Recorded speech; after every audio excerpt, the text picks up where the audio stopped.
Right, so yeah, starting exactly in time. Welcome everybody. It's basically the first event in the group, the newly group we created. I'll speak a bit about the motivation, about why we created yet another React meetup, as there is not enough React meetups in the world, or in Berlin specifically. But first, some disclaimers.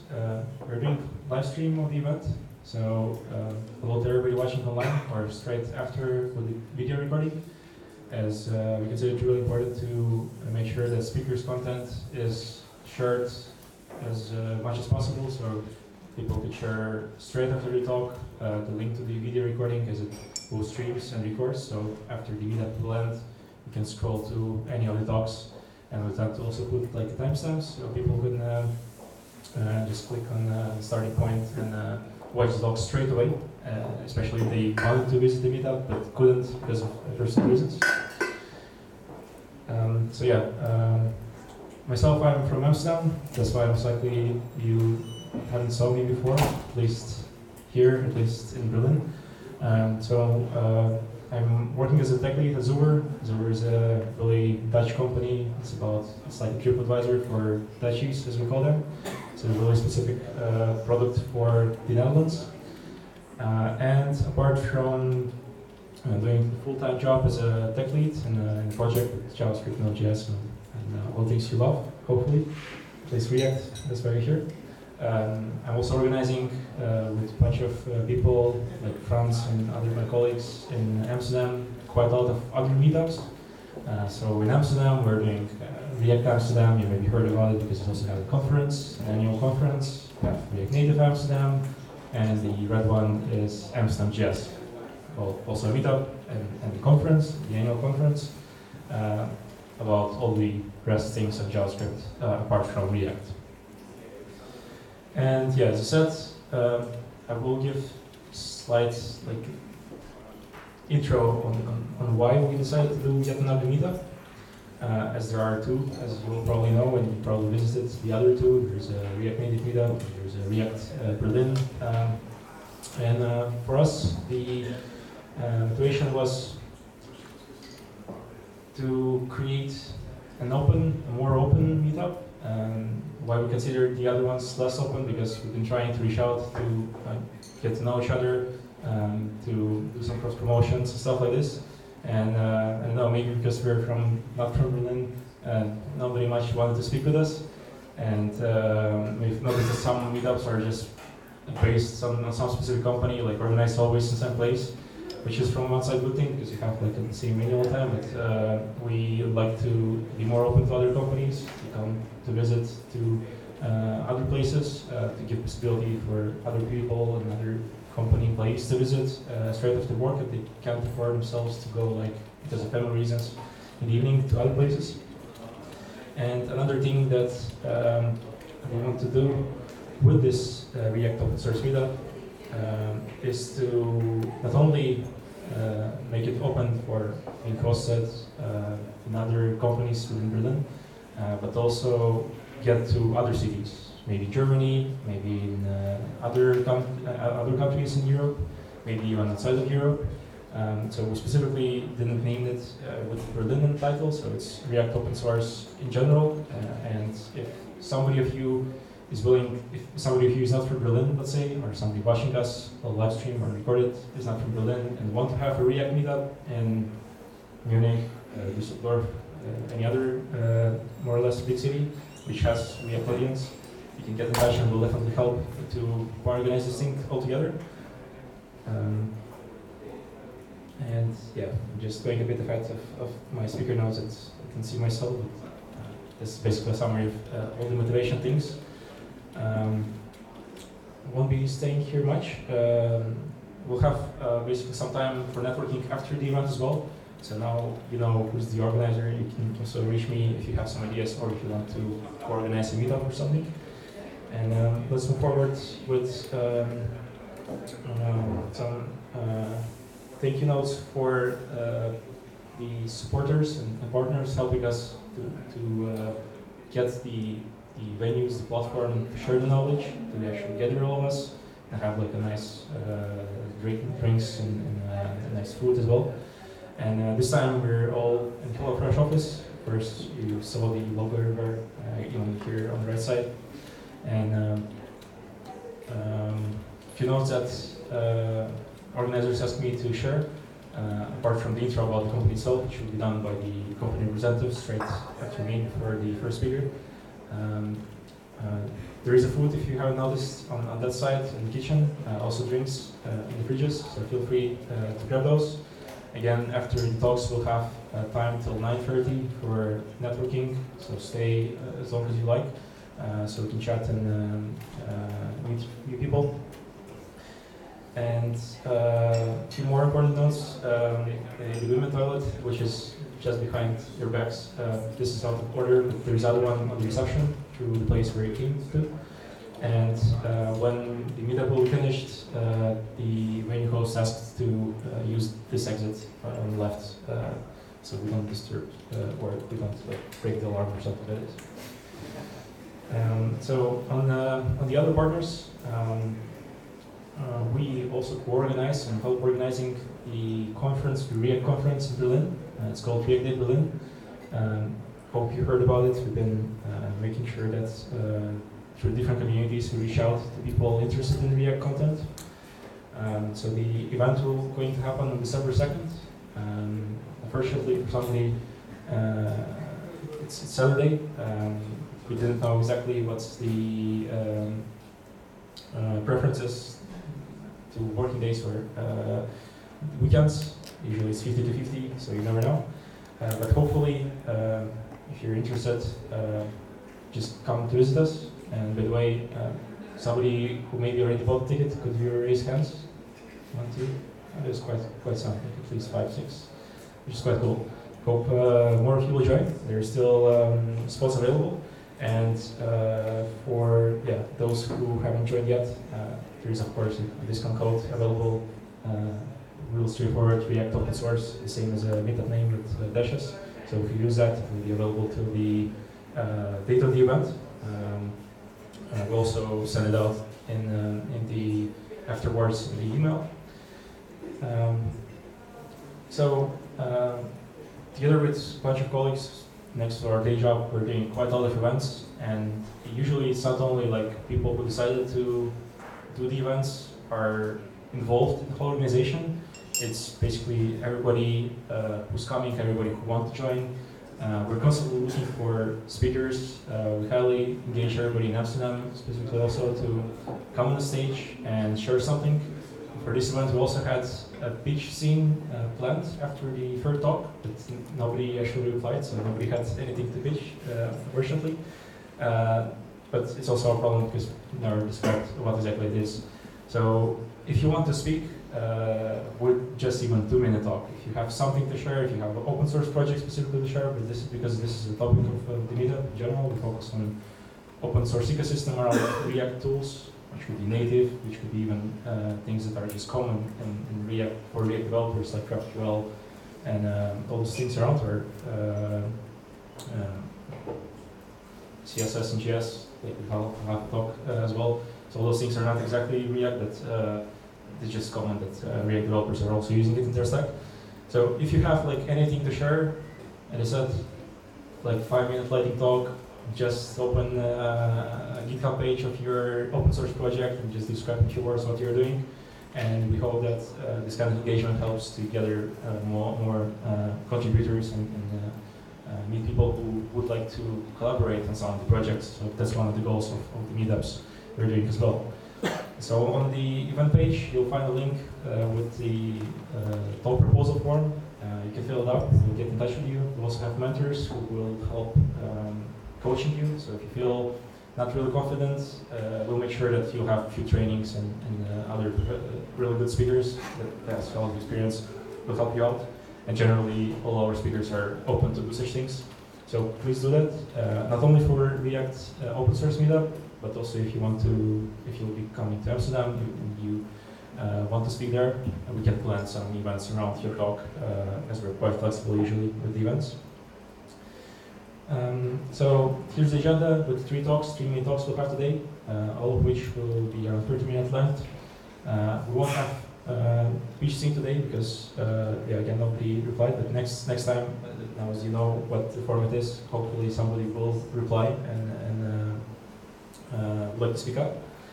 And before we start with the first talk from Oleg, I'll give the word to HelloFresh representative, just to share some insights about how HelloFresh is related to React. Yes.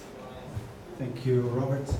Hi everyone, I'm Paulo. I'm one of the directors of engineering here at HelloFresh, and I would like to very briefly, literally in a couple of minutes, tell you about 2 things. One is welcoming you to the office. It's really great to have a meetup like this.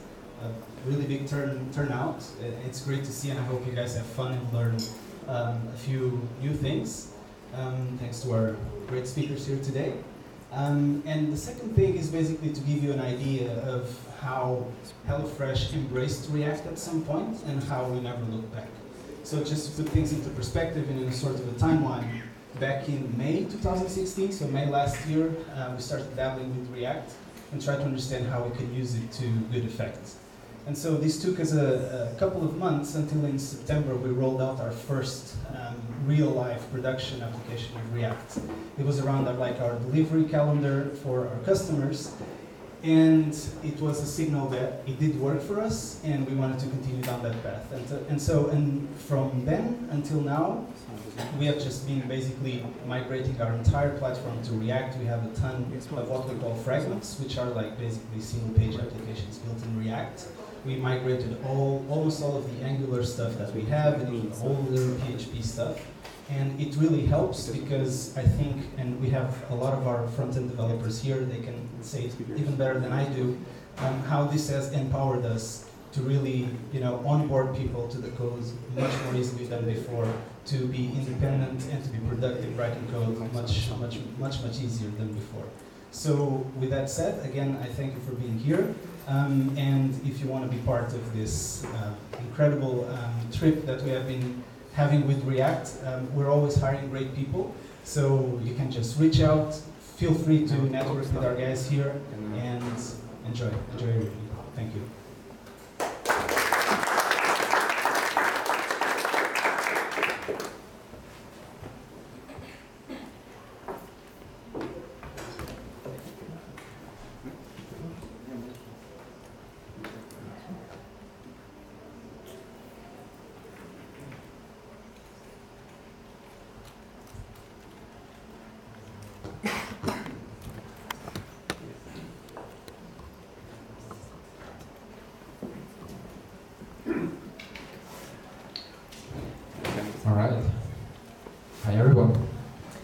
So my name is Oleg. I'm actually from Berlin, but not many people know me because I'm not often at the meetups. I would like to ask you some questions before I start, just to get the idea of what you're doing in your work life. How many of you are front-end developers? Everyone, all right. How many of you are actually writing CSS? A lot of you, right? And how many of you use CSS and JS? Oh, quite a few. Thanks. Right.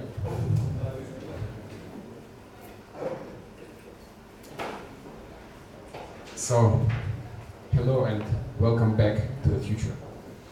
And to some of us, CSS and JS is about 3 years old or something, and many think it's still something fancy and, recently invented. But the reality is different. The reality is that CSS and JS is over 20 years old. It was proposed in 1996. It was even implemented in the browser Netscape back in the days. So today we are kind of back in the future. And imagine you just came back and you look at what we are doing and something has changed. people are not thinking in websites anymore. They're thinking in components. And people are not, and people are not building, so people are not building a website, they are building applications. And they are not building, they're not using websites, they're using components.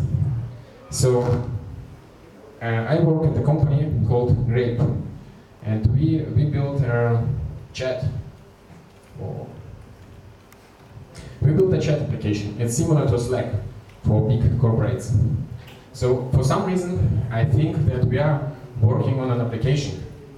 And so I was trying to explain myself why I think that it is an application. So I decided to find out what's the difference between applications and websites. And to be honest, I haven't found one good definition. So I kind of wrote my own. And so what I think is web apps have more complex interactions and maintain a state on the client, while websites mostly render static information. So as I built this library called JSS back in the days, it was 2014, what I was asked a lot is like, what is so special about it? Why are you doing it? Like, what can it do we cannot do with static preprocessing? And you know, most of the time, me and all other people who are trying to use CSS and JS were saying it's like unique class names and modules and variables, etc. But to be honest, it's not the unique value proposition of CSS and JS.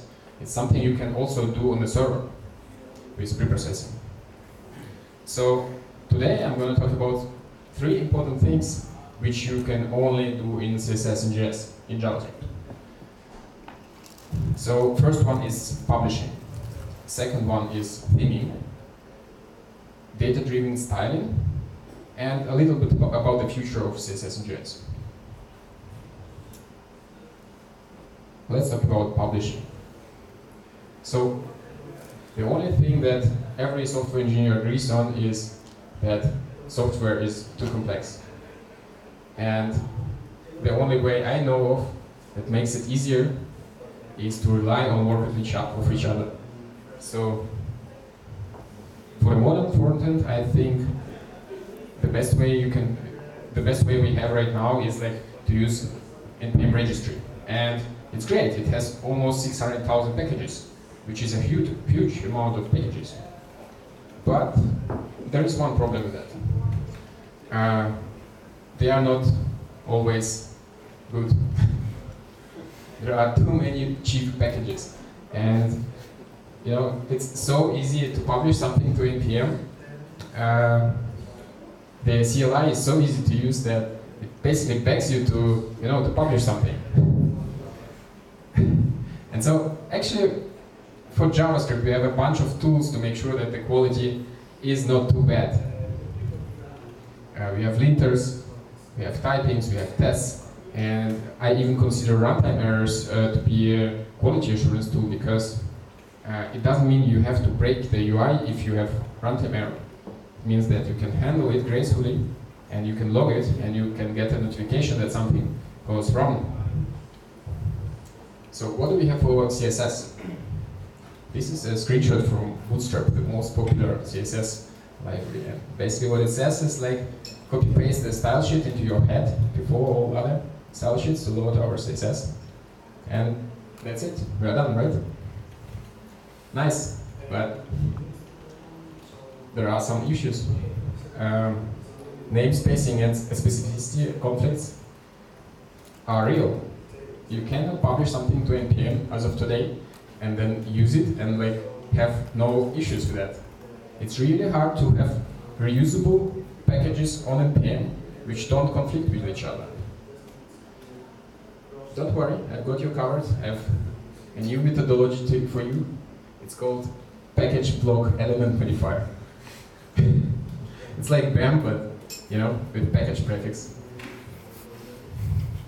But seriously, I don't want to write this. This is ugly, and I don't think it's even maintainable. So when I think of CSS and JS, I think of something that provides a constraints automation, which gives us API which restricts our usage of CSS to something that works for components. There is another way to do that, and most problems will be gone, and it's called shadow DOM.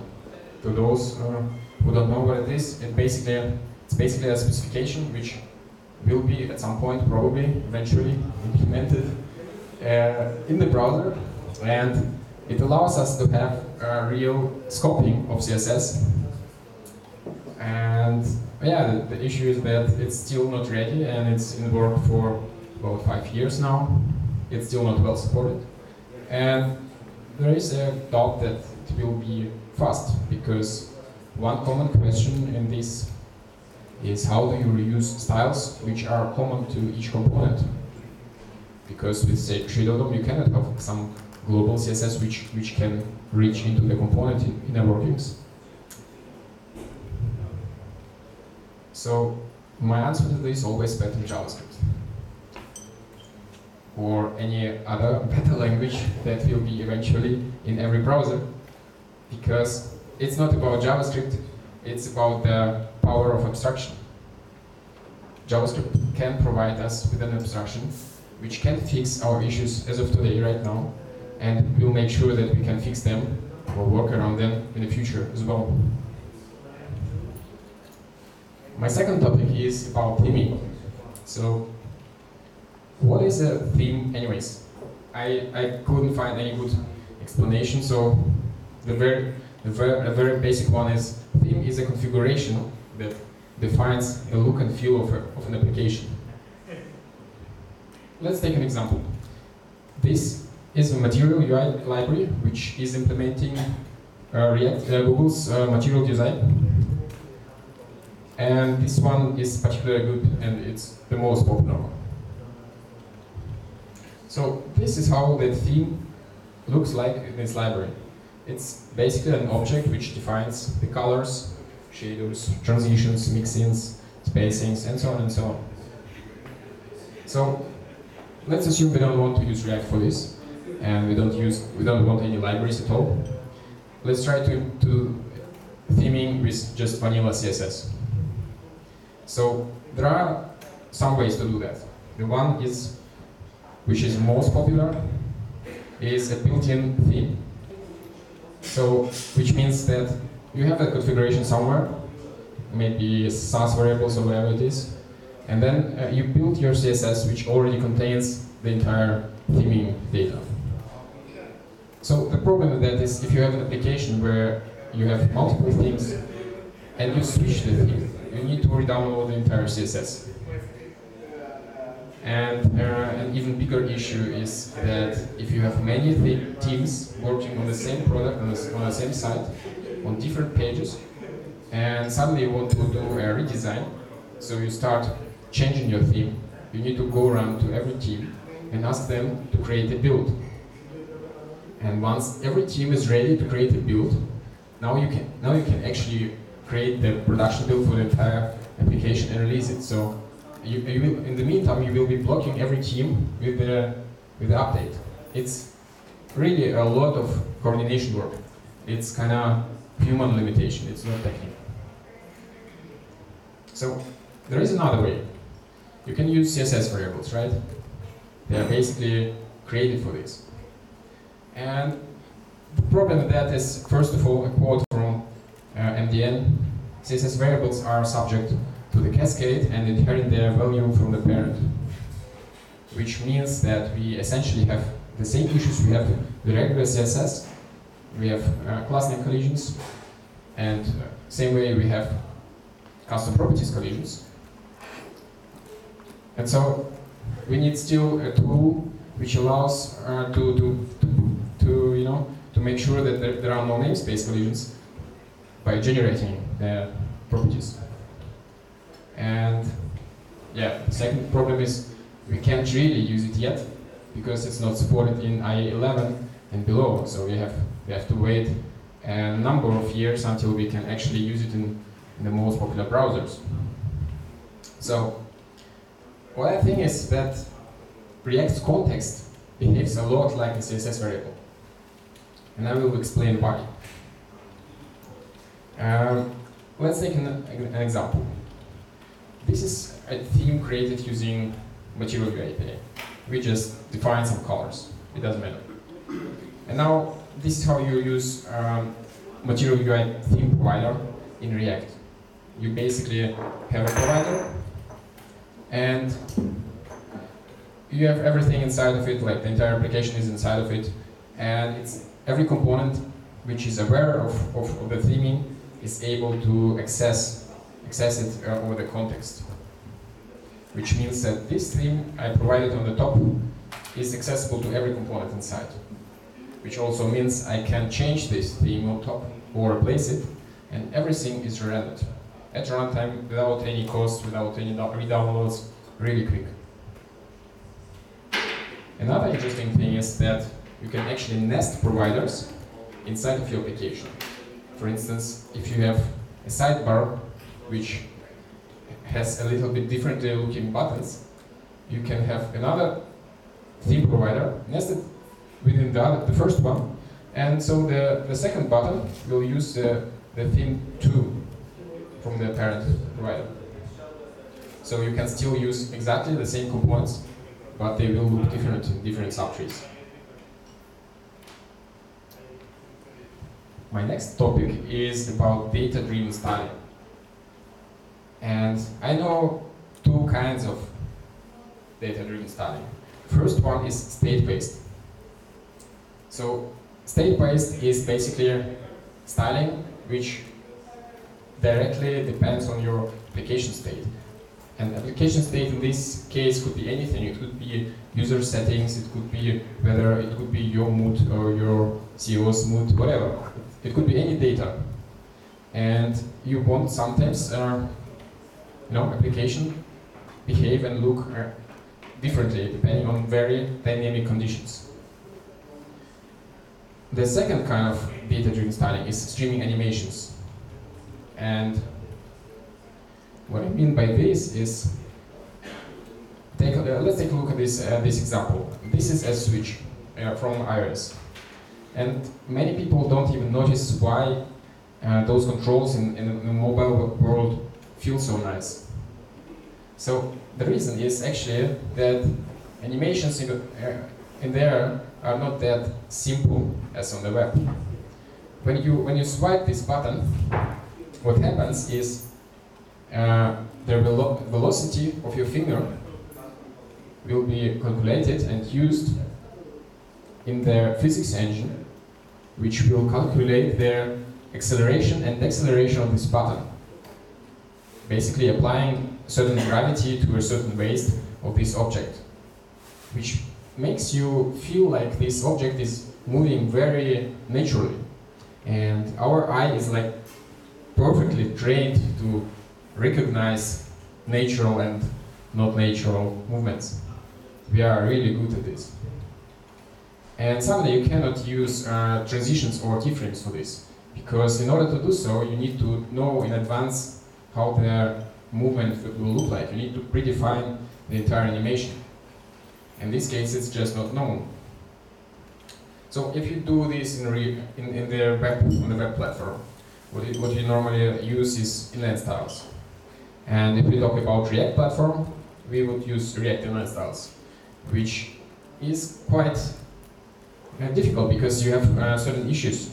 If you need this kind of performance, controlling an animation at 60 FPS, you need maximum of performance you can get. But if you apply styles using components re-render, you will have two things to do, or React will have two things to do. It's reconciliation, which means basically it will call every component or every child component you have and build a diff and see what it needs to apply to the DOM. And the styles application, when you provide styles object to React, you provide basically a declarative final state of the styles, which means that React has to loop over it and see what has been removed and what has changed, and apply it, which And both of those things create some overhead. So we need an extreme performance for these kind of animations. We need 60 FPS controlled by JavaScript, each frame in just one thread. And potentially we have other things to do in the browser at that time. So my suggestion is to use CSS-OM. CSS-OM is CSS object model. Not many people know about it, but it actually has an API. So CSS object model is an API in JavaScript to modify CSS. You can create CSS rules in JavaScript. And this is the very basic example of how it can look like. You basically create a style element, you put it into the head of the document, and you use insert rule function, which inserts the string. Basically, it's a CSS rule, and that's it. You just generated CSS from JavaScript.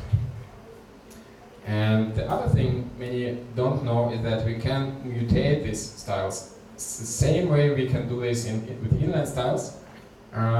CSS rules implement this style object with the same interface, and you can actually set the properties to any value dynamically. You can update the CSS rule without any overhead. It's really fast. So those examples were quite low level. If you want to do something like this in your application, you would probably need some higher level interface. And in JSS we have function values, which is basically a function which returns an actual CSS value. So when you call update and pass the new data, if it's in React, it's props. JSS calls these functions, receives the value and applies it to CSS-OM. It's completely outside of React's render cycle. It does it completely independently with very low overhead. And to avoid any React overhead, you can just use should component update false, and after the first render, React will just do nothing. This is a small demo. You can probably not see the FPS, but you can actually do. So we have right now 10 objects animating with JSS, and we have right now 50 FPS. For some reason, actually, we should have 60. Might be something running on my computer right now. I will render some more. Normally, it would go on my computer up to 250 objects without losing any performance. So we are right now at 50 objects, and I'm still at 50. Oh, I know why we have 50 FPS. This projector is using 50 megahertz. Yeah.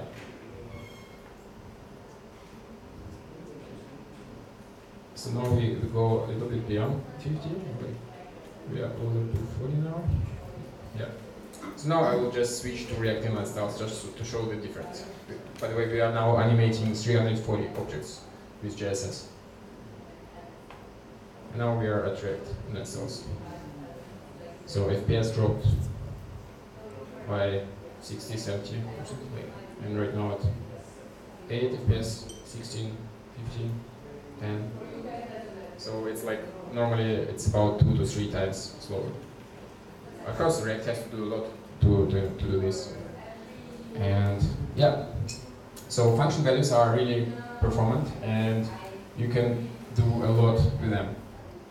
But if you have real complex animations where you have a lot of data streams you want to synchronize because you have many objects to animate, you might want to have some API which allows you to manipulate all this data. And so observables.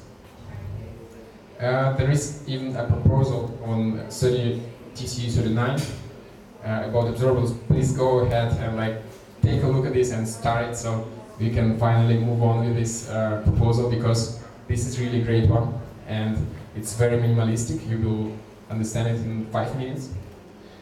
And so let's take a look at the JSS example, how it uses observables. So yeah, we added observables to JSS 9.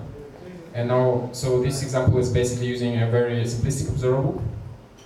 I have a color property and I assign a new observable and I immediately return the next value color red. So it's basically the same like function values, but Now it's using observables. In the real world, you would use Rx or any other reactive library and pass the observable object into styles generator function.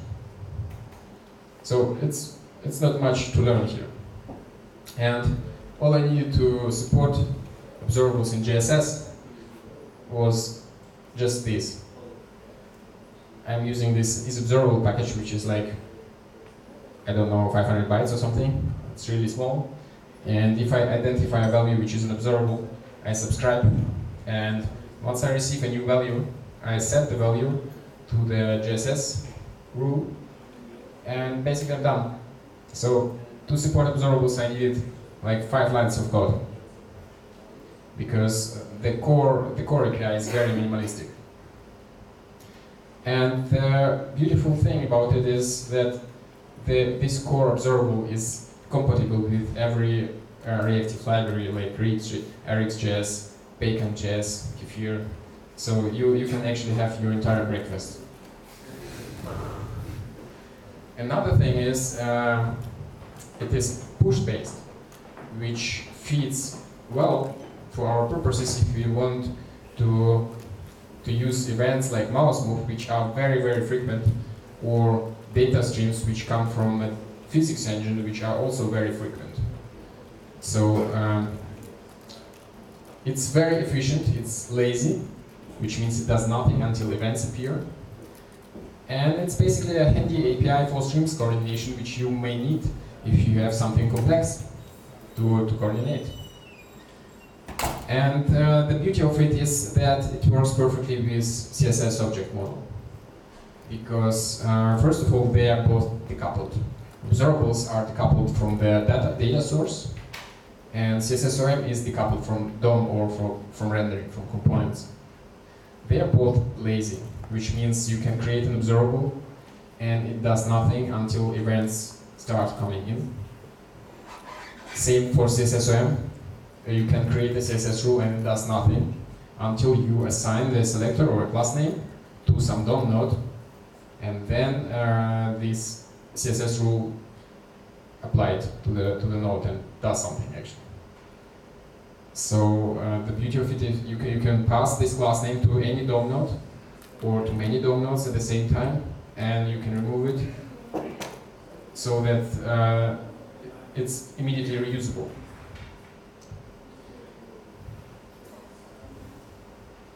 Right, let's talk about the future of CSS and JS. So, I'm working on a project which is trying to fix the worst issue we have right now with CSS and JS. But in reality, it's not just CSS and JS which has this issue. We have this issue as well with SAS and LESS and so on, because if you publish something to NPM, you have to use the compiled CSS. And you cannot modify anymore much, because you don't have the variables and sources of the original language. And if you use the original files like SAS, you have to stick with the same language. So it's a limitation. It has been always there, but with CSS and JS we got it even worse, because we got, I don't know, like 50 or something CSS and JS libraries, and every library has its own format. So now we can't really reuse any package from NPM registry without actually downloading the library itself, and most of the time we end up having many libraries in our production build, which is not good. So this is a quote from myself. The biggest issue at scale we have we currently have all CSS implementation is that they are not shareable without the runtime. This is like seriously, we need to solve that. And so I started one effort, which is called interoperable style transfer format. Sounds complex, but it is really not. Go ahead and look at this URL. It's not that hard, and the idea is actually very simple. So I'm not alone in there. Glenn Madden from Style Components, who was also co-creator of CSS modules, and Tab Atkins, who is actually writing CSS specs at W3C, and he helped a lot as well. and Sultan, who wrote the fastest CSS parser ever written in JavaScript. It's 20 times faster than post-CSS parser. And especially Phil, who is also a core maintainer of style components. And he's working right now at the prototype for STF. He's writing a new parser for CSS, actually. So, huge props to him because he's investing a lot of time to make it work. So, what is ISTF? Interoperable, which means you can publish with any CSS and JS library and hopefully at some point also with SAS and LESS and whatever else, and consume it with any other library, which means basically if you publish to npm a button written using style components, then you can install it and render it at runtime using just one library, for instance JSS or any other library. It's compatible with all CSS features, and it's also compatible with all CSS and JS features. And I consider CSS and JS to be a superset of CSS, because we have more than just CSS. We have function values, we have observables, we have many different other cases you cannot just do with static CSS. It is optimized for transfer, which means the format itself, it's quite compact. It is easy to be downloaded from npm, it's small, and it's also fine to be used at runtime. You can bundle it and don't worry about the size. And the final thing, which is quite important, that it's designed for parsers. It's not for humans. Which means if you look at it, it might look like a bytecode or something. So it's not something you need to read. It's for parsers. And the format is optimized to be really, really fast. It has almost zero overhead when you parse it at runtime with JavaScript. And this is basically how it looks like. On top you see a regular CSS, and on the bottom it's JSS, ISTF, sorry. So what you see here is constants, which will be, they are here just to be readable. At the end it's just some number which identifies the marker of the rule start or selector or property. And so you basically have just one array of things which identify every CSS language feature. So everything, the only thing parsers need to do at the end is just have one loop or this array and build whatever they need. You can produce an AST out of it, you can build final CSS out of it. You can do this at runtime, it's really fast. So at the end of the day, all we want with all this CSS and JS is building more robust applications faster. And I have a coding challenge. This is a cat. It's called Swinging Cat, originally created by David Khorshid. And this cat is beautiful. It looks so nice and moves so smoothly. And right now, this is a port of the original one using JSS. You can find it on GitHub using this URL. And so the original one is using keyframe animations. So the entire animation is predefined. Now, so the coding challenge is learn how to control the cat.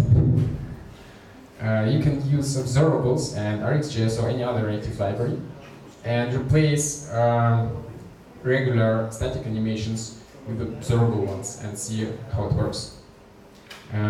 If you create something cool, just tweet and I will retweet and I will add it to the documentation. Thanks. Thanks for listening.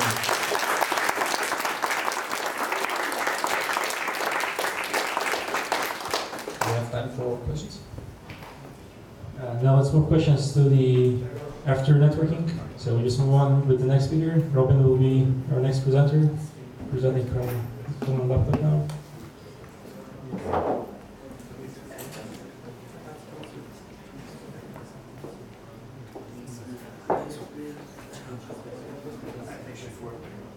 Hi,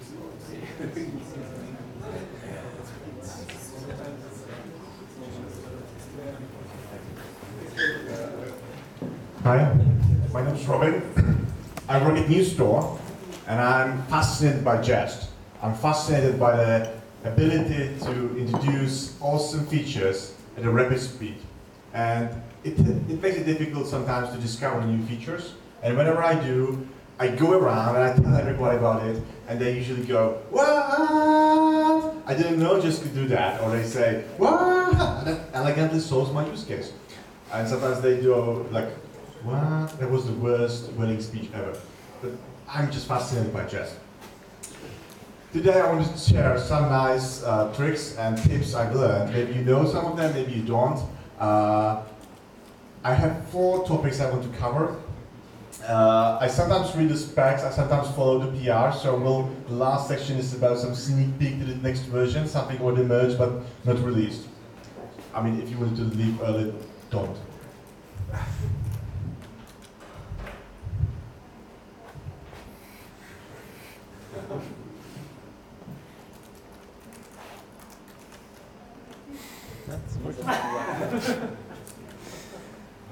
I guess I can use the computer now. Let's start with what is Jest. Jest, they describe as a delightful, battery included, zero configuration testing framework. It was developed by Facebook. It plays really nicely with React and other Facebook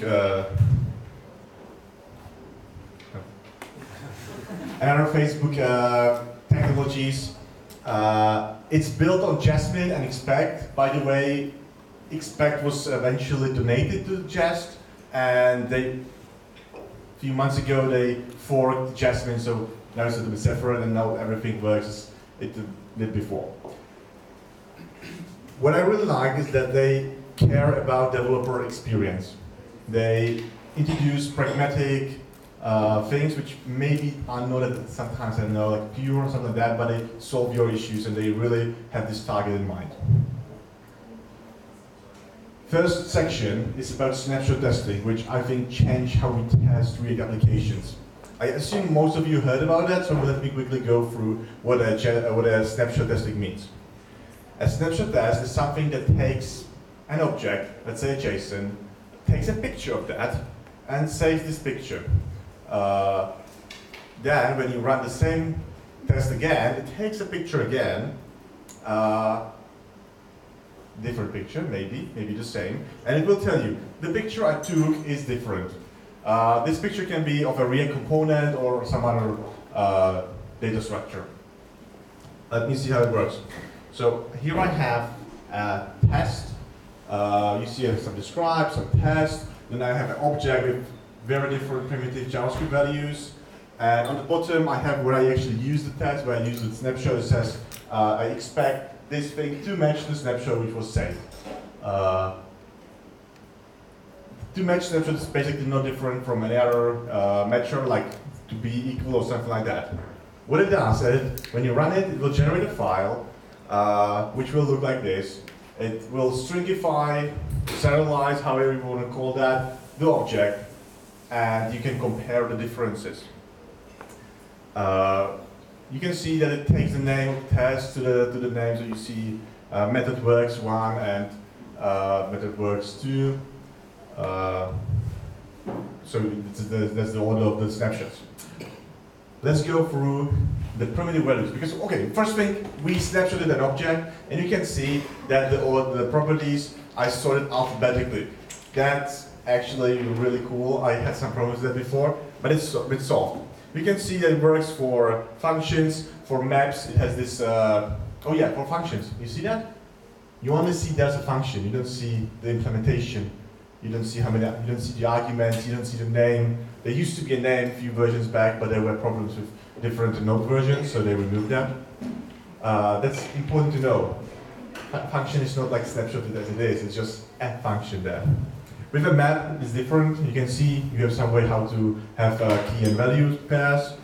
The same with the promises. The promise is the same as function. You have no, like nothing. The promise was rejected. It was fulfilled. Whatever was there, you don't know about that. You just have here's a promise. It's important to know about this. with set, again, we have all the data. What is interesting here is that the symbols are also snapshotted, and they are on the bottom. That works, you want that. You also see that you don't get anything from the prototype. It is just like the own keys, or whatever you want to call them, own keys and all symbols. The nice thing is that the names can be customized.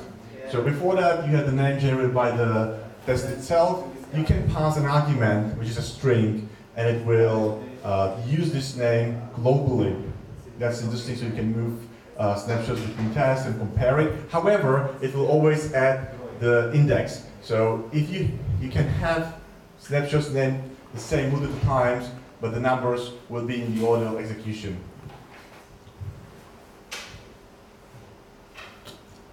Here I have another tip I really like, and it's with calling functions. On the top, we create a mock function. You can know it by the name spy.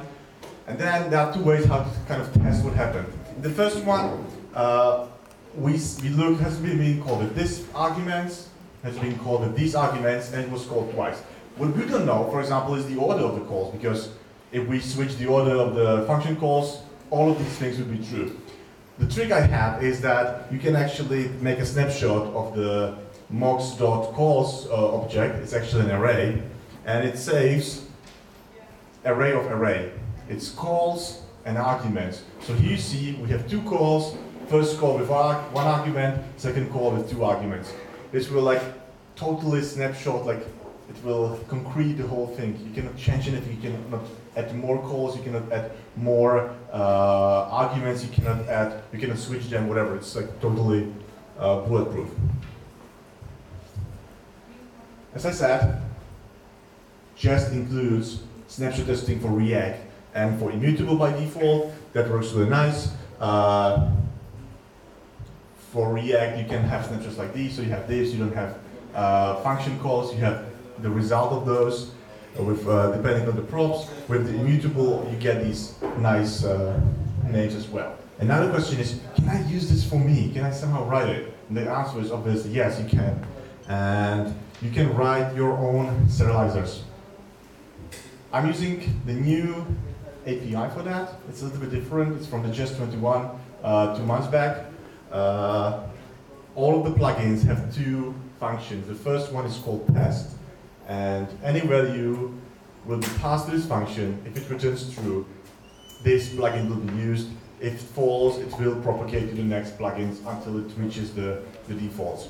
What I have here is that I look at an object and I look if it has isPlay property. And if it is, I will use a serializer to somehow show it nicely so I don't use the normal, maybe I can ignore things. Maybe it's a response and I don't care about the timestamps, so I remove them or serialize it somehow else. It is really useful. Then when I have this plugin, I can either use it in single test or I can use it in all tests, depending what I want. I might actually be in favor of the first thing. When it's explicit, I'm using this plugin. Otherwise, it can be a little bit confusing how this thing got there. Why is this thing there? And then I can use it. You see here, I don't have to write anything. The two-match snapshot is the same. I have an object. It has some title. It has some other things. And please know that I put the play in an array. So it's not the object itself, but it's object inside an array, because these serializers work to the depth. And it looks like this. It looks nice, right? You get an array of these plays. You get some custom information, and everything in the content is also generated, so you see everything you want. Sometimes, very often in React, you want to see a change in a component. So you have a change, you have a component with some default properties or maybe some initial state, and then you change something and you want to see that it's different. What you can do is that you can, like I do here, that's a simple example, do two snapshots, before and after, somehow. But then, in the snapshot files, I don't see that. I mean, I might see the number change or whatever, but it's not that pronounced, it's hidden. There's a package for that. It's called snapshot div. It's a special matcher which plays nicely with the snapshots. You include it as on the top, it's kind of easy, and then you say, I want to snapshot the difference between this and that. And what it does is kind of stupid. It just takes snapshot of that, snapshot of this, uses the kind of the thing you have in the Git for comparing two versions, and prints that thing. So you see there's a plus, there's a minus, that has changed. And this has to be the same all the time. Very useful for React. A question I get very often is that how does snapshot testing play with TDD? Because you know TDD is the big term, or BDD, whatever you want to call that, whatever flavor you prefer. It's different, and actually it's some antithesis of that, right? I here wrote some arguments like how it plays together. TDD is great for testing algorithms. You have two numbers and the result is a third number, right? That's super nice. You have edge cases, you have some computation. And you know this before you start writing the function. That's important. With the snapshots, again, imagine writing a result of a component testing before writing component. It's like double the work because you write a div, you write a div. You write a title attribute, you write a title attribute. You don't say anything. Snapshots are better for, I call it structures. It means something a little bigger, something where you don't, it's not one unit value. TDD, obviously, you write before it. Snapshots, you can kind of conserve what you have. You can use it for refactoring. I use it for refactoring because we had a huge code base of React. We wanted to introduce something new, and we weren't sure that it wouldn't change things. So I kind of said, we have this, just take snapshots of every possible state, and let's compare how it goes with the new library. That was great. The other option is that you do it, as I see, concurrent. That's a great thing. You write, you save, and you see how the snapshot has changed. So you created a new div in your React, you see, and the snapshot has changed, and you said, yes, I approve this change. And you do this loop, very small loop, when you introduce new arguments, when you introduce new elements, and you see the changes, and you build it as you work. So it kind of conserves what you've written before. And you can like take a picture of the whole thing, of the whole create component, let's say. TDD is, as I said, a small part maybe. You can maybe say, I want the return object to have a username of Charles, right? Here I want to snapshot the whole thing. What is important is that both of these are actually part of your code base. I mean, some people ask me, should I commit the snapshots? I mean, yes, that's the meaning. I mean, it's like, it's still part of the test. It's just, you don't maintain it by hand, but you have a system that maintains that, but it's still part of your code base. When I talked about the snapshots and how you should use them concurrently, I mentioned the watch mode, and watch mode in Jest is just great. So if you have Jest, you just, if you have it globally, you just pass watch attribute. If you have it in your NPM, you pass it like that. That's good to know. It took me some time to discover that. Well, it works pretty well with Git. What it means is that it will look on the changes, by default, it will look at the changes after the last commit, right? So uncommitted files. It will find which tests are affected by these files, and then it will run just these tests. So it's super fast. It only runs tests that could have been changed. And as I said, it's a watch mode, so every time you change something, it does this again. It understands the dependencies. I will show you a little bit later. It's important. It knows how JavaScript works, how imports works.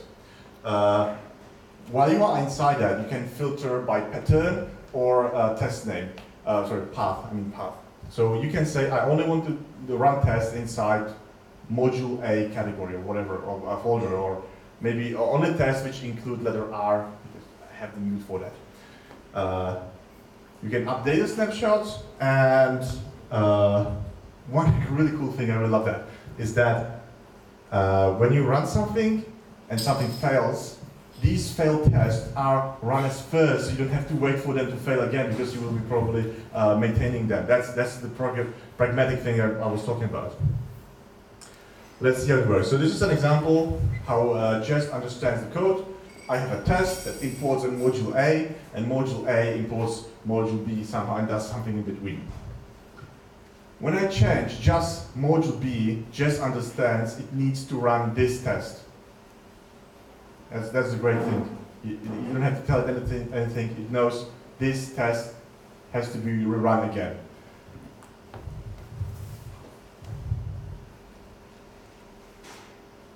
This is how a failed snapshot looks like in a watch mode. So I changed some numbers somehow, maybe it was computed, I don't know, and just said there's a problem. It looks different, and it says inspect your code changes or press U. So you either press U like update, it will save this new and you can work on, or you have to change your code to somehow remove this mistake. That's really cool.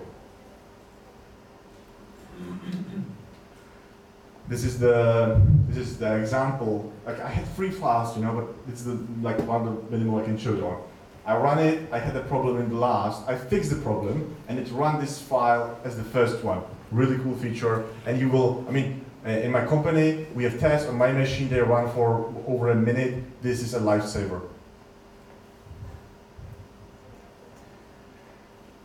A third topic. It's called async. I had a presentation about this, like a specialized one. This is a small takeaway from that.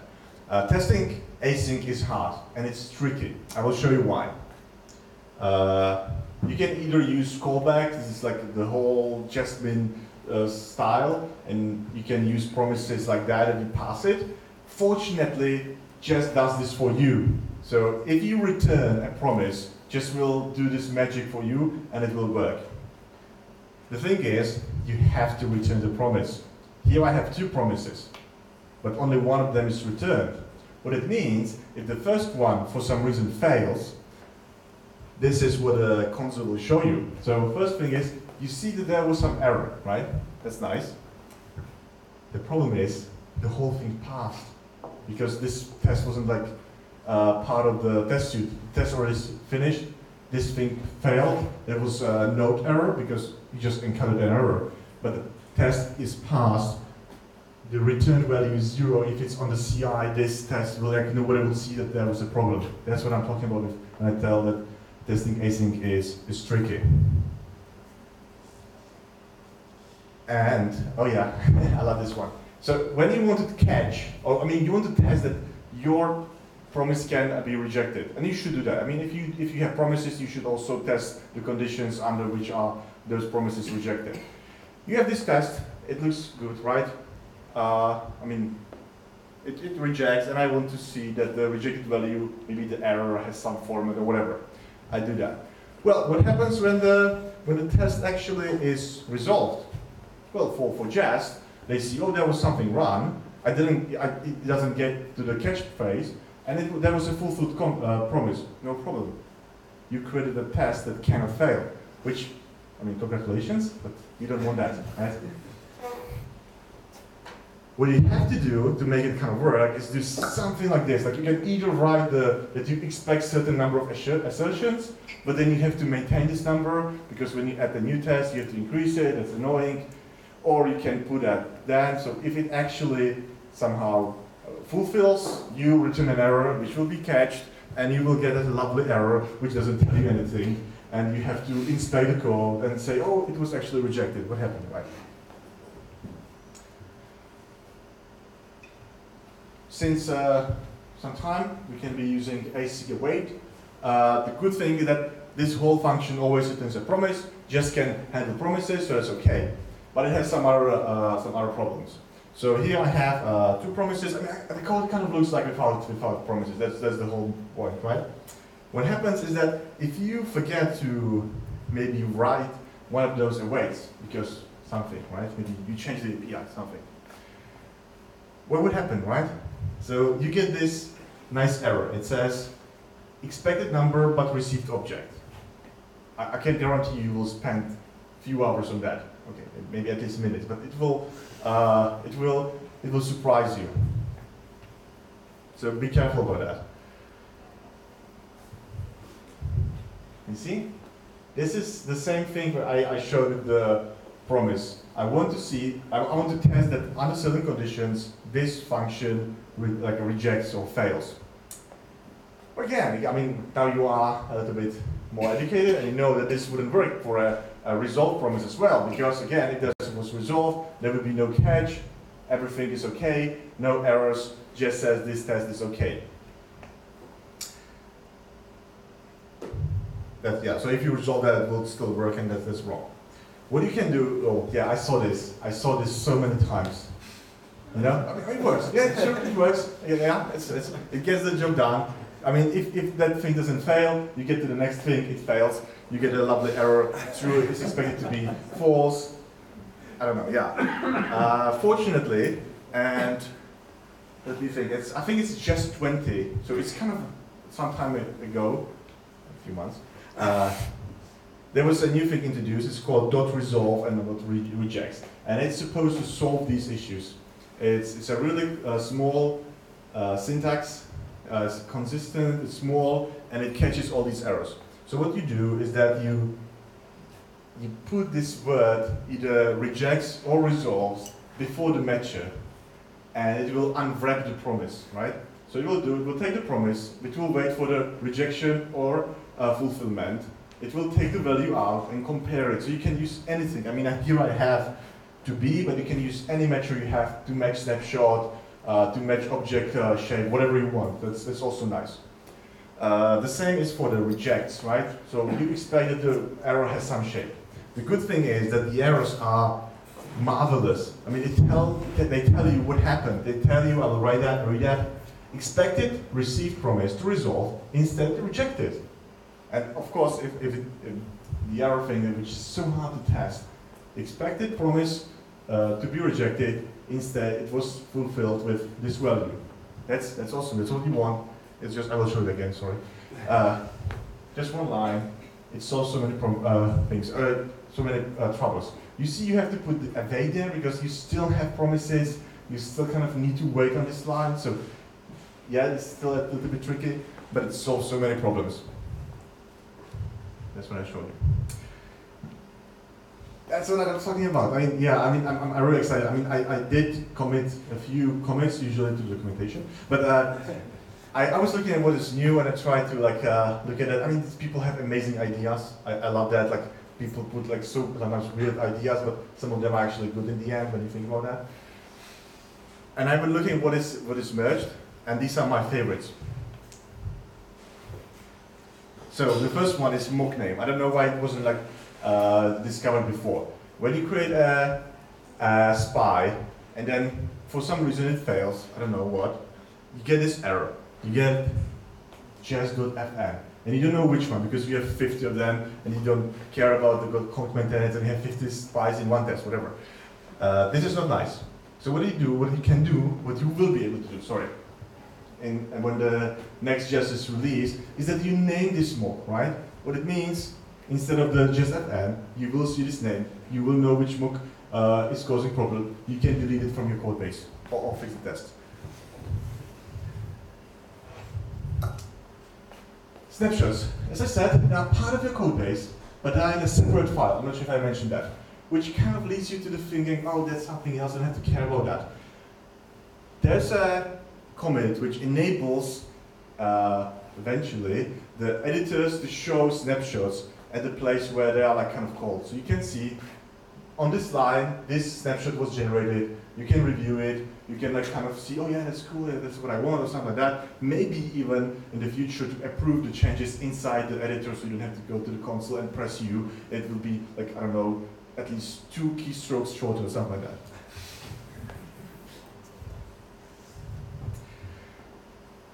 And this thing, sorry. Now, if you run a Jest and you pass, this is like the path regex, right? So you only want to run test inside packages module A.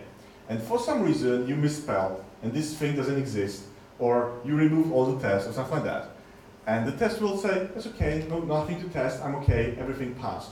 The new version will have this reversed, so if it doesn't find, if it finds no test, so it will be empty filter, it will fail, and it says, you probably did something wrong because I'm here for testing and you didn't pass me the test. You can of course override it with, I know what I'm doing, don't test anything, I have you here because I want to have like a sticker of Jest on my laptop, but I want to use that, right? Oh, this is a lovely GIF I found. I'm sorry, I don't remember the guy name who tweeted that. But this is unit test, right? I just want to remind you that what I told you, it doesn't guarantee your application works, right? It makes sure that these black boxes, in this case actually black, do work as they should, but you still need to introduce more tests and integrations and everything and end-to-end tests, and this is just a small part. It's the most funny part because it's fun, but it's just one part. Here are some resources, there are some articles, there's links to my previous speech about Jest I will share this so you can you don't have to take a picture of it now. What I want you to do is that I want you to go around, I want you to go to your colleagues, don't go to weddings, and just talk about Jest with them and make them go, Jest can do what?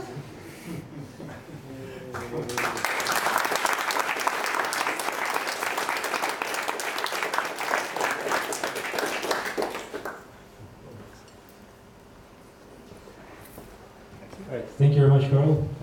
Let's do a real short break, like 5-minute break, so you can grab a drink or a sandwich. There are still some on the table, and 5 minutes to return, and particularly the last stop for the day. I have all the code examples I have in my laptop. I can show. This is my laptop. On my laptop, I can show you there. I will post a repo, and you can try it yourself.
Yeah, I was like looking, what is this, like, you know, you see this wall? And that is kind of that. Yeah. Maybe after the opportunity we see this kind of Right, so yeah, let's finish the short break and start gathering for the last talk. And after the talk, we'll still have some time for networking. So.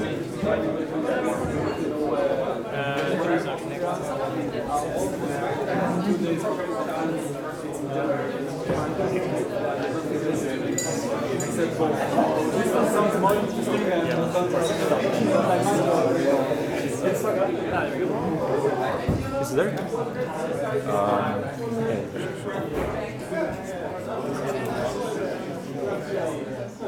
He just Google screen.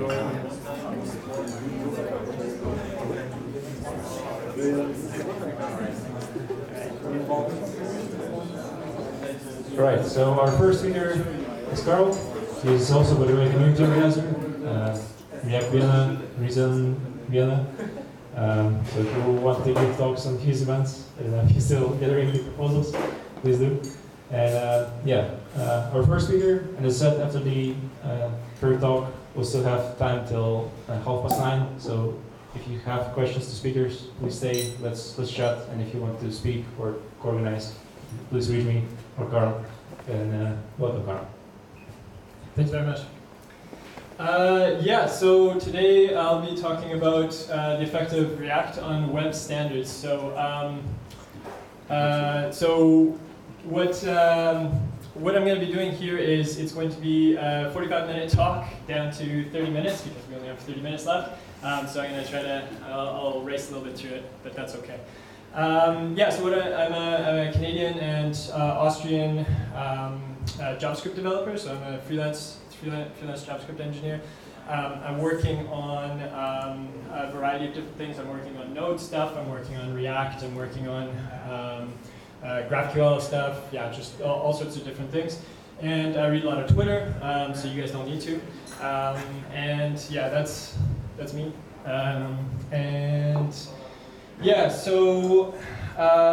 This is also a talk that was done at React Alicante, so if you guys want to see like the extended version that maybe I don't cover some of the things, you can see it on YouTube.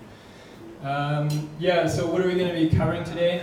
We'll be covering web standards, so the what, the who, and the why. So basically what web standards are, who is involved in web standards, and why. Why are web standards created? The discontent with web standards. So over the years there has been some people that are not so happy with the way that web standards are made. Maybe they're verbose, maybe they're hard to use, and so I'll be going over that kind of thing. And also the new approaches that people have come up with. Also React is one of these new approaches. So like the paradigms behind React. Some of the ideas, how they embrace standards. So the React team, they kind of dog food this stuff. They embrace like what is available in the platform, so that they can ship a smaller library. And I'll explain that. So who's involved in React, and also web standards. So who's involved in web standards and the proposals that they make. So the proposals that they make to change the way that JavaScript and HTML and CSS all works. We'll be talking a little bit about the future as well. So the integration efforts, so interoperability, things like that. The alternatives to the DOM, if there ever will be any, and new languages. So just kind of a disclaimer before we start, React, when I say React, we're not talking about the library, so we're not talking about the JavaScript library that Facebook creates.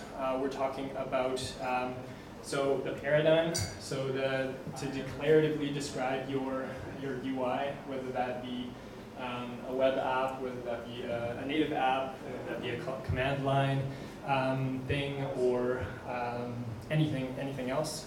There's even been like stuff like music, so React Music. It's also an ecosystem. So an ecosystem of it's basically like a rich community of people that come together and contribute to this, that make libraries for it, that make it really easy to use. and also the philosophy, so the philosophy behind it. So immutability, functional programming, a lot of these kinds of things. A lot of these things will be kind of repeated throughout, so don't worry about it if you don't get them all right away. So first of all, web standards. So what are web standards? So web standards, that's like an example of web standards, so DOM manipulation.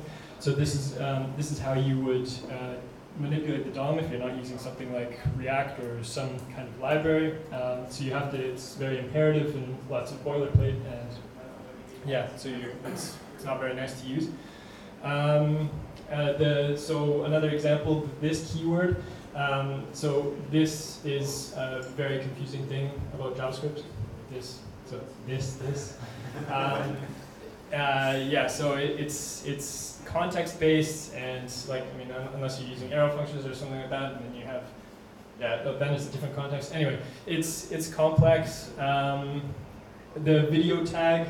So this is like an example of some kind of imperative thing where you're adding event listeners to if a video is going to be played or not, and so to add some callbacks to that, so what's going to happen in certain circumstances. So the problem with a lot of this stuff is that you have to kind of load the whole context of the program and every possible state into your head, and know about like what kind of transitions that it can make, and then if you're debugging it, then you have to kind of go through all of these things in your head. It makes it a little bit tougher. So another example would be XML HTTP requests, so the thing that people call AJAX a lot, or fetch, I guess. Fetch is nicer, but yeah, so this is just basically making a request after a web page is loaded, so you can do fancy JavaScript stuff. But yeah, again, a lot of boilerplate, a lot of ceremony, and custom elements. So custom elements are kind of like, custom elements is one of the specifications that is behind web components. Web components is like the standards version of what React could be. So basically, like React provides this kind of paradigm, some way to better work with the DOM, and web components could be that, or it was thought of that it could offer this promise, but it's kind of difficult to work with, and it's very, very coupled with the DOM, which I'll get into later.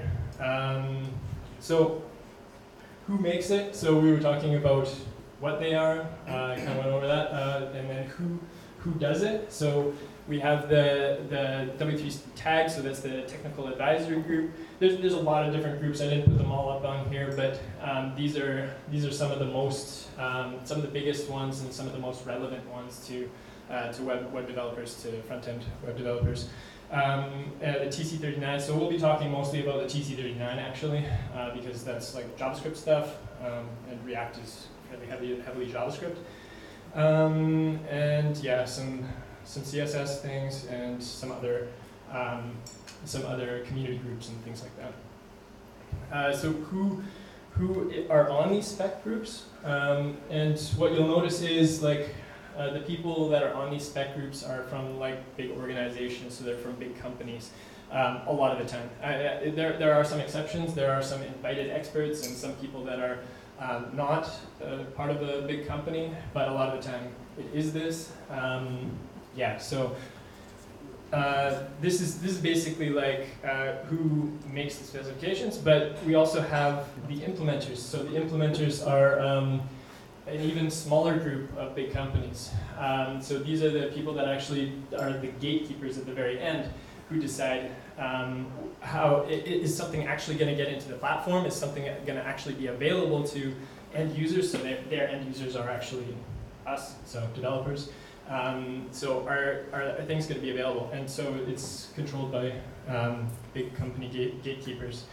Yeah, so how are web standards actually made? So this is basically like they're consensus based. So what you'll notice is there's a lot of different stakeholders. So there's a difference between web standards, the way the web standards are made, and the way that a library is made. So a library such as React or some kind of something where you can have a monoculture, you can decide on stuff really quickly. You don't need to go through a whole bunch of different stakeholders, a whole bunch of different parties that need to agree on something. This has actually been a big problem in the past because, like for instance, there ES3, so this, or was it called ES4? Yeah, ES4, yeah. The non-existent version of ECMAScript, so the one that everyone thought was going to be the cool thing, like every new cool thing was going to be in ES4.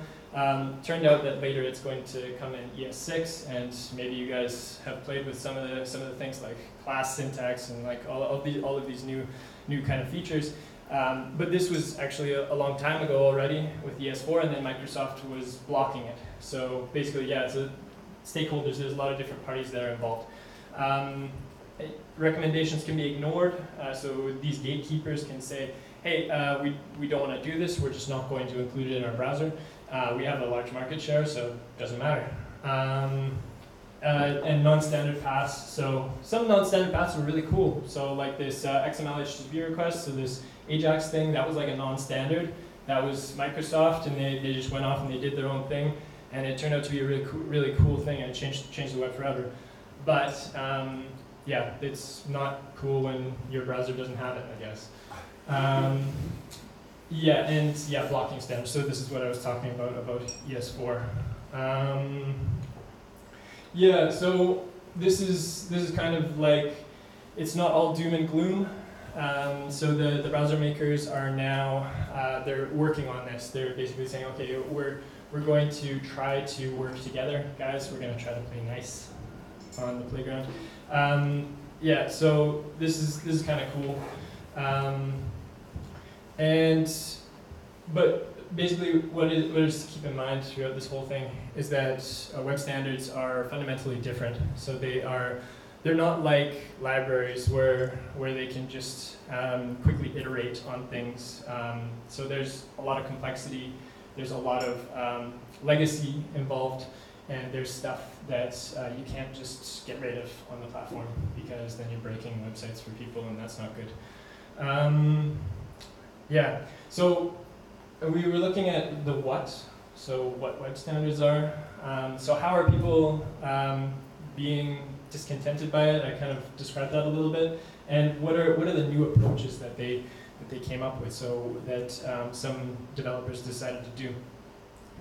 So the excessive boilerplate, we talked about that a little bit. So writing a lot of code basically to accomplish what we think is very little. So to mutate a DOM element or something like this seems to be a fairly simple thing to us now. Back then, maybe not, I'm not sure. Maybe that's why it was harder. So like incompatible or missing implementations in browsers, so if you don't have a particular feature, and insufficient components. So one example of this was when Ken Wheeler, so Ken Wheeler is one of the guys in the React community, and what he has a problem with not enough web components being available, so primitives being available. So we have a div, but why don't we have like a time picker, or why don't we have some better date picker that's like across the whole platform, that's available everywhere? Why don't we have more of these widget kind of things? So this was his idea there. And also like confusing or non-memorable syntax, so stuff that's just like, how do you do that again? Was it substring or subster, or like, yeah, all of these like weird kind of things and warts on the platform.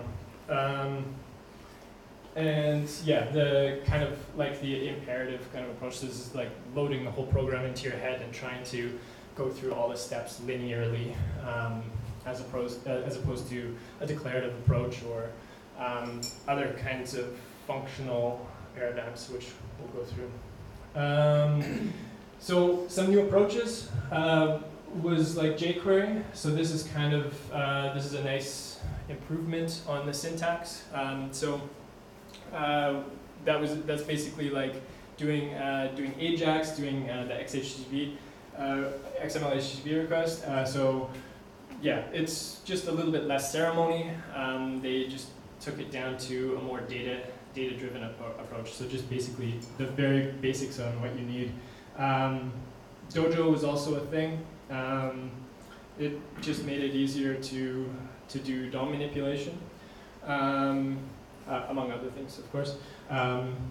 And yeah, what's really cool about these things is that some of these things actually came into the platform as well. So the document query selector all, this was influenced actually by jQuery. So this kind of influence is what we are seeing and will see, in my opinion, in the future from React as well. So React is proposing all of these kind of paradigms, and so this can make its way into the platform. It is kind of slowly making its way, but the big blocker is the DOM. We'll see that later why that is. So the CoffeeScript was also a thing for a while. So in 2009, this was kind of like this middle step in between. It was really cool. I wrote some CoffeeScript for a while, and it was nice. It had some cool things, and then like once ES6 came out, then yeah, everyone kind of dropped it. Well, not everybody, but yeah. And so, but some things kind of stuck around. So the arrow function, that was like basically from CoffeeScript. This class syntax has some similarities to the class syntax that we have today as well. Yeah, so it was actually like it had some influence on the standard as well. In 2009, we also had these new frameworks that came out. So Angular, we had Ember, Knockout, and what they introduced was this concept, or what they introduced to the web was this concept of data binding. So having your data declaratively in the position, so you have the user's location and their age directly in your template, or whatever you want to call it. I mean, in this case, it is a template. In React, it's not as much templates, but yeah, it's really all semantics anyway. But so this was the data binding approach. This was actually prior in the .NET presentation framework, Windows presentation framework, and so this kind of ideas are always like passed down and mixed around, and yeah, that's kind of interesting because that happens a lot in web standards as well. So there's cross-pollination between different things. We're looking at that. There's like an Ember example. So that was also a way to kind of bind and mutate the DOM in an easier way. So then in 2013, React came along, and so what React did was it took some existing paradigms and improved them, and then it introduced some new paradigms. So one of the paradigms that they improved was the data binding. So they took data binding how it was, and then they thought, why do I have to play around with all these implementation details? Why do I have to know about how data binding works in this framework? So why do I need to use scope in Angular to access this object? And why do I need to do other things in Ember so that things are updated properly? I can't remember the details, but there's some things that just make it more difficult to use, and you have to kind of know how it works. So in React, the data binding is a little bit more easy to use, and it's more transparent. So you just write it for how it's supposed to be updated, so declaratively, and then it's taken care of for you. So yeah, that's what Pete Hunt also mentioned in this talk. There's a number of talk things that you guys may be interested in, quotes and things like this. Also Twitter stuff. Yeah, so the virtual DOM was another paradigm. So this was something that was introduced. So this is actually the reason behind the improvements in the data binding. So it's basically re-rendering without the performance hit. So it's the idea, they kind of described it as restful, actually. So you hit, it's kind of like hitting a PHP server or some kind of server all the time, and you get back a response. And so you just describe how this response is supposed to look. And that's what your website is going to look like. But it all happens in the browser without actually going out and touching a server. So you just describe how your template looks, and then it re-renders the whole thing, or transparently to you. It does the updates that it needs to do. Yeah, so another one was JSX. So this is basically like JavaScript instead of, so you use JavaScript instead of using some kind of templating language. So instead of having to know the DSL syntax of a particular language, so ng bind or some kind of repeat syntax or something like this, you use JavaScript. So this brings you back to using standards, basically. So this is how one way how React actually embraces standards as well. Also functions instead of strings. So that means that yeah. So the JSX is actually transpiled to function calls. So instead of having a string that is going to be parsed by some kind of parser and then transformed eventually into some kind of instruction set, then you're basically calling functions. You can actually write it in the functional syntax as well, so you don't need to write it with all of the angle things, angle brackets. You can write it in the other way as well. Another paradigm that React is very strong on is functional programming. So it has very, very strong roots in functional programming.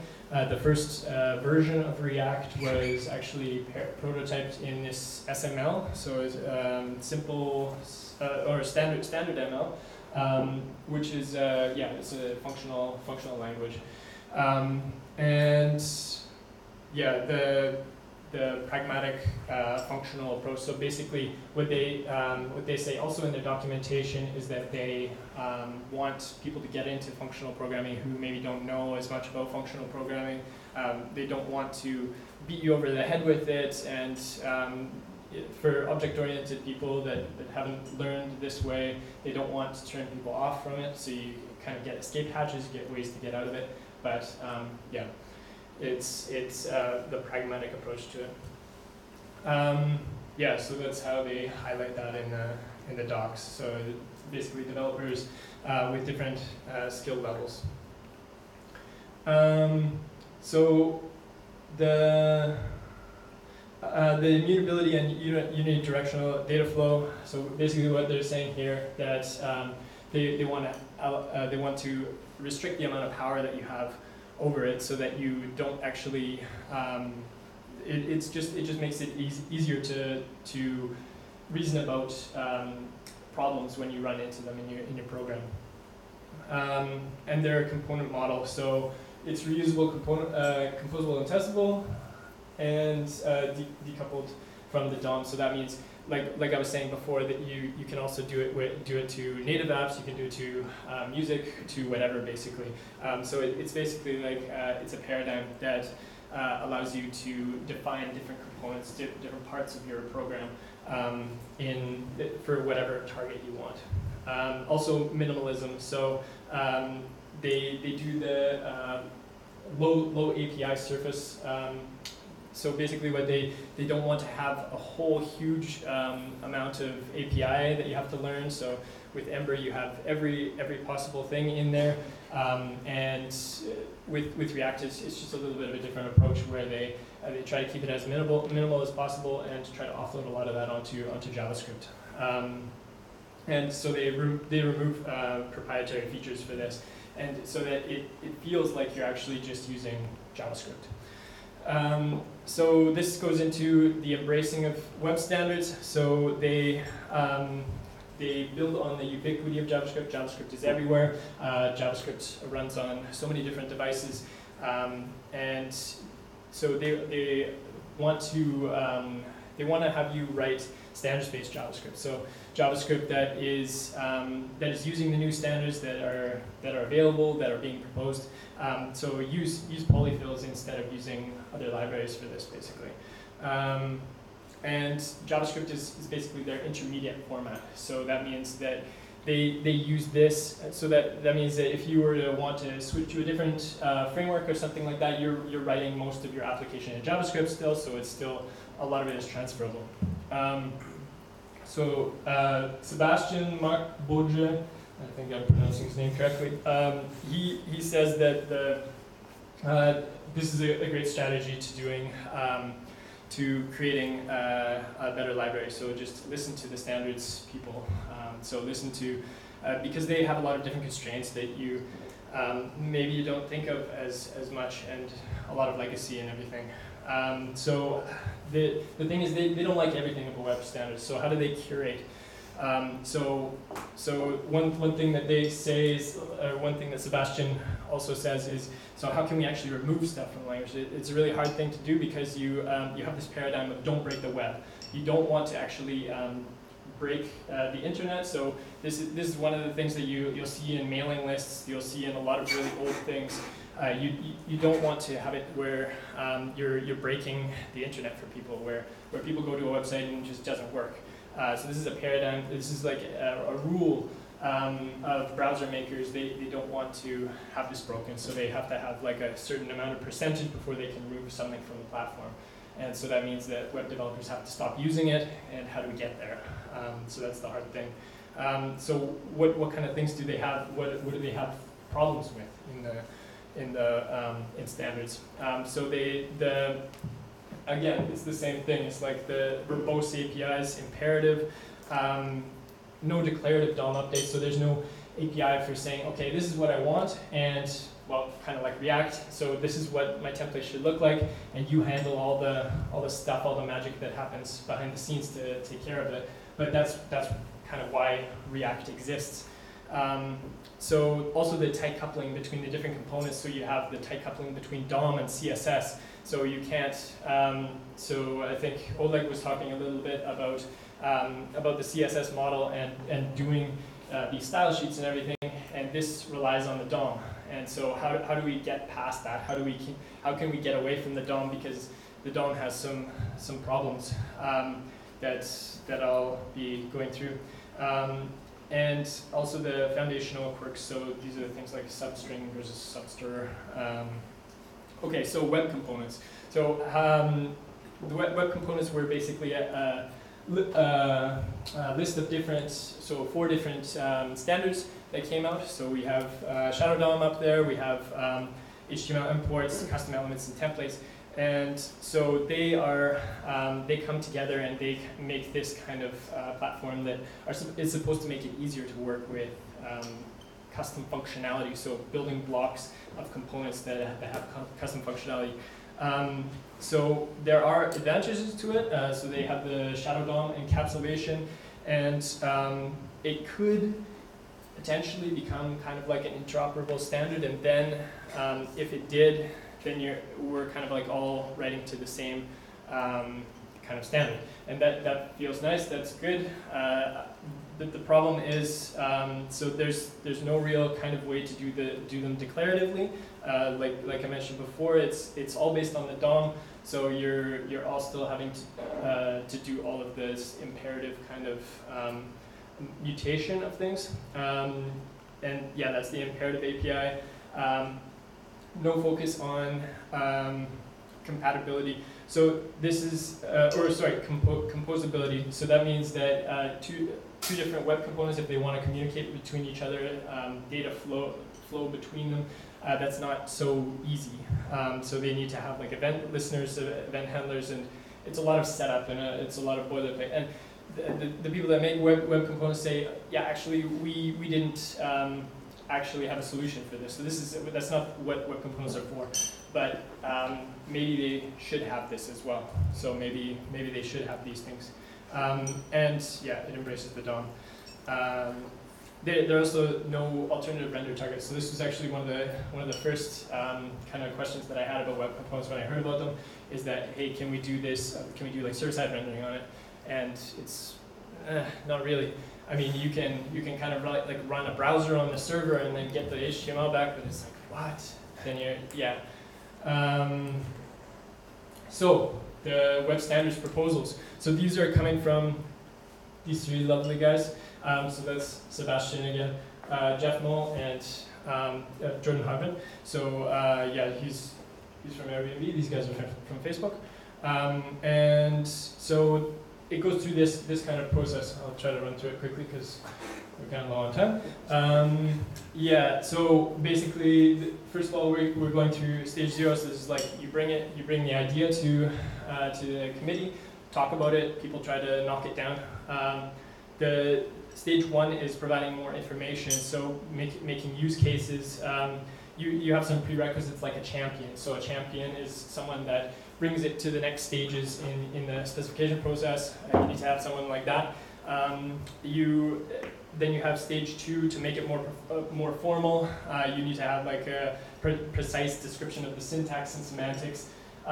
Stage 3 is when it's like a candidate already. So basically you have the spec, it's already done internally, so internally inside the organization.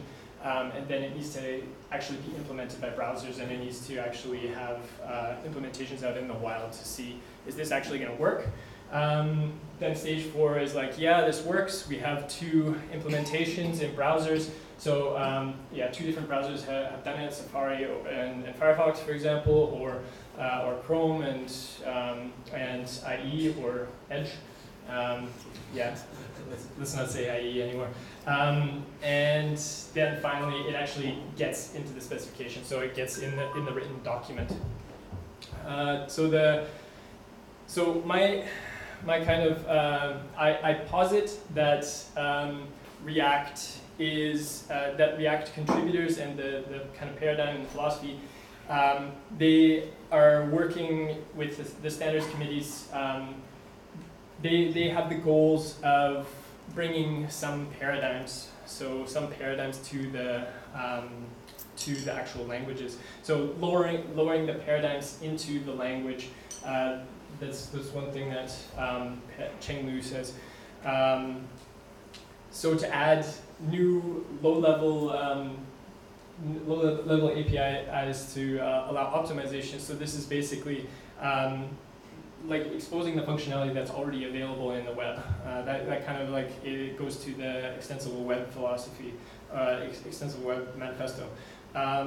The boilerplate reduction and tooling improvements that kind of come from like developer experience stuff, and maybe we can do stuff like make React obsolete. I mean, maybe that's a possibility. So that's kind of a dream of some people. So that would be great.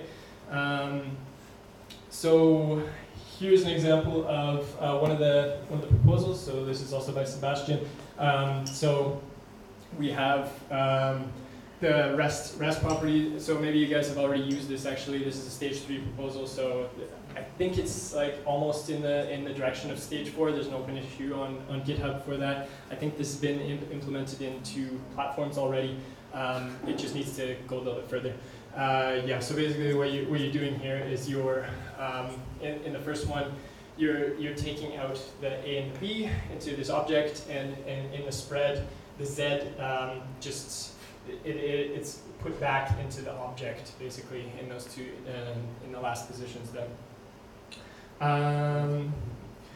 Another one is, actually this is just basically showing how it can be used with React. So this is one of the examples, or 2 of them from the React docs and the Redux docs. So this can be used in applications. So it can help out if you're trying to mutate state in a way. Yeah. So you have immutable state, or Redux says that you should do it all immutably. So how do we do that? And we basically we spread it into this object there. And there's another specification, so for the silent property accessors, so it's basically for, it's less complicated for accessing data. So it's a way to allow for more declarativity. So basically, if you run into a problem, so if you run into some deep nesting and something doesn't exist in there, then you're going to actually like throw an error normally. This just returns back undefined.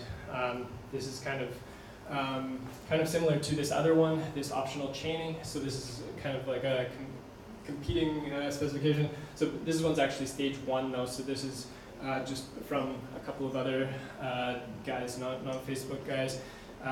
Kind of same approach, just gives back undefined. Another one is. That was just an example. Another one is the class fields.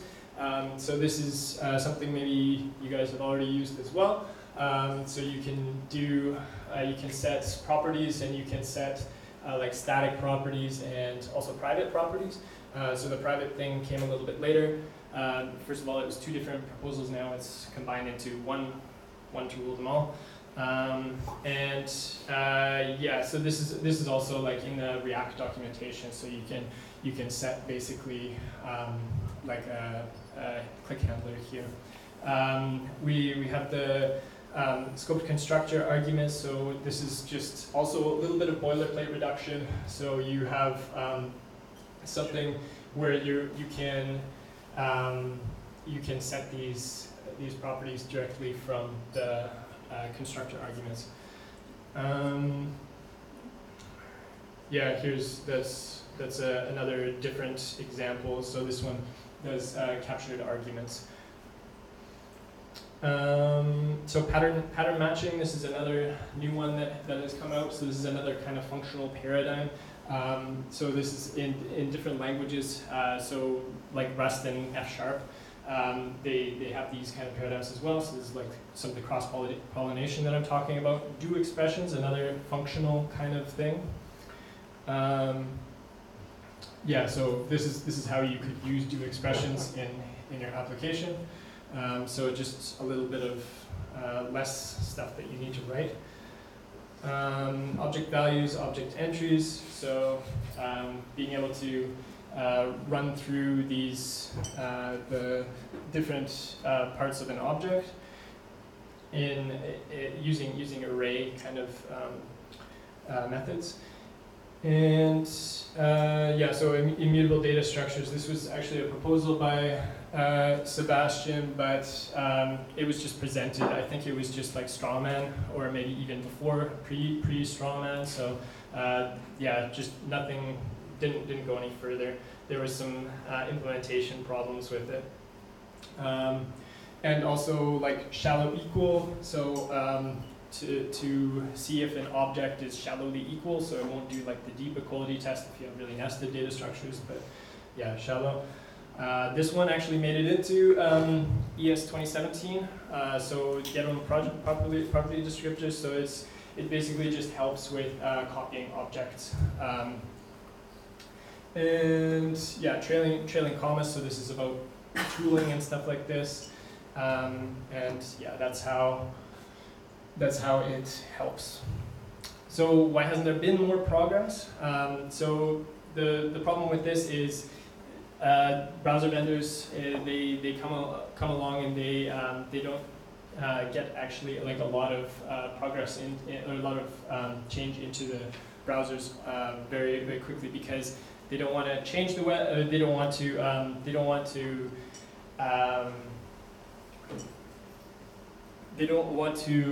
break the web, like I was mentioning before, and they don't want to have the wrong abstraction. So the wrong abstraction is often worse than having no abstraction at all. So they don't want to go in a direction that people aren't going to like, kind of like the DOM. So yeah, I'll just go through this really quick. So yeah, you can't remove anything. And yeah, these are basically some of the things that I already mentioned. So this is the extensible web manifesto. So what we want to do is take the stuff that's already in browsers and just expose it. So the power that we already have. Some of the other influence that React has. React has influenced Angular, React has influenced Ember, Polymer, Vue, and even web components. So web components, the web components team has actually been has actually taken some inspiration from React as well. So what does the future look like? Integration and interop. So on this level, and Andre Stoltz wrote an interesting blog post on this. So he said you could use it for the leaf. You could use web components for the leaf elements in your the divs kind of thing in your React application. Two libraries here that are so Skate.js and React Development.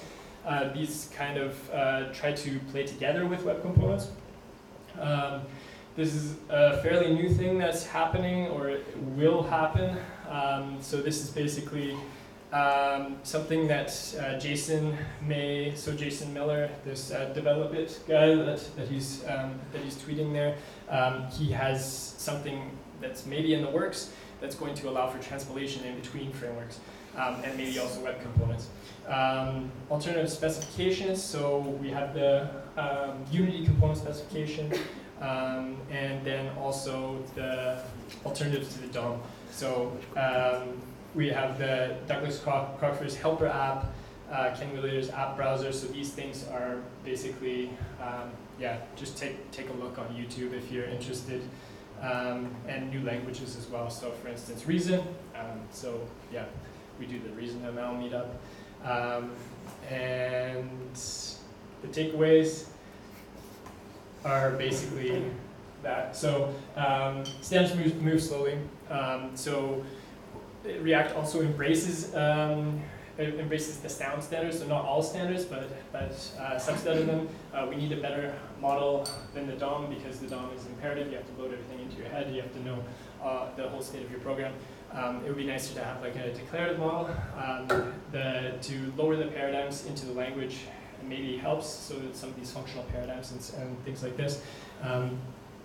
New low-level APIs enable alternative approaches, and also like the DOM, so that the future, the alternatives to the DOM and things like this may offer us a way out in the future. Thank you very much.